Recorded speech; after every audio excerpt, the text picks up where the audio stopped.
கர்த்தர் ஒருத்தனை ஆசீர்வதிக்கிறாரு, ஒருத்தரை உயர்த்துகிறாருன்னா உங்களுக்கு அவனை பார்த்து சந்தோஷம்தான் வரணும்.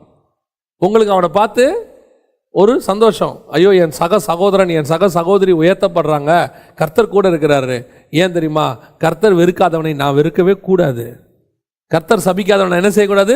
சபிக்கக்கூடாது. உங்களுக்கும் தெரியணும், கர்த்தர் என்னை ஒரு நாளும் சபிக்கவே மாட்டார். கர்த்தர் என்னை ஒரு நாளும் என்ன செய்ய மாட்டார்? வெறுக்கவும் மாட்டார்.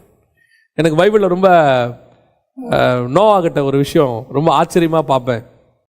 நோவா திராட்சை ரசம் குடிச்சிருவார். குடிச்சிட்டு வெறித்து படுத்திருப்பார். காம் போய் என்ன பண்ணிடுவார்? அந்த நிர்வாணத்தை பார்த்து அறிவிச்சிருவார். அறிவித்த உடனே நோவா சேமும் யாபேத்தும் வஸ்திரத்தை பின்னாடி கொண்டு போய் மூடிடுவாங்க நோவாவை. இப்போ நோவா வெறி தெளிந்து எழுந்திருச்சு தன் இளைய குமாரன் தனக்கு செய்ததை அறிந்து, காம் செய்ததை அறிந்து அவரை எழுந்திருச்சு யாரை சபிப்பார் தெரியுமா உங்களுக்கு? அது ரொம்ப ஆச்சரியமாக இருக்கும். அந்த இடத்துல பார்த்தீங்கன்னா தன் பையனை சபிக்க மாட்டார். வெறி தெளிந்து எழுந்து கானான் சபிக்கப்பட்டவனும் பாரு. யாரா கானான்னு? பார்த்தவன் காமு, சொன்னது காமு. ஏன் கானானை சபிக்கிறார்? யார் இந்த கானான் அப்படின்னு பார்த்தீங்கன்னா காமுடைய பையன். பையனுக்கு பதிலாக யாரை சபிக்கிறாரு?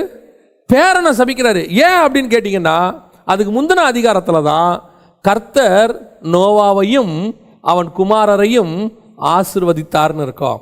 கர்த்தர் ஆசீர்வதிச்சவனை நீதிமானே சபிக்க முடியாது. கர்த்தர் ஆசீர்வதிச்சவனை யார் சபிக்க முடியாது? நீதிமானே சபிக்க முடியாது. இந்த விஷயம் யாருக்கு நல்லா தெரியும்? நோவாவுக்கு தெரியும். இப்போ அவருக்கு பார்த்தாரு, காம் சபிக்கப்பட்டவன் அப்படின்னு சொல்லிட்டோம்னா வேஸ்ட். அதில் ஒரு பிரயோஜனம் இல்லை. ஏன்? என் சாபத்தை விட கர்த்தருடைய ஆசீர்வாதம் பெருசு. நான் சொல்ற சபித்தலை விட கர்த்தர் சொல்ற ஆசீர்வாதம் பெருசு. ஏன்? நான் அழிகிற மனுஷன் சொல்லுகிற சாபத்தை விட அழியாத தேவன் சொல்லுகிற ஆசீர்வாதம் மேலானவை.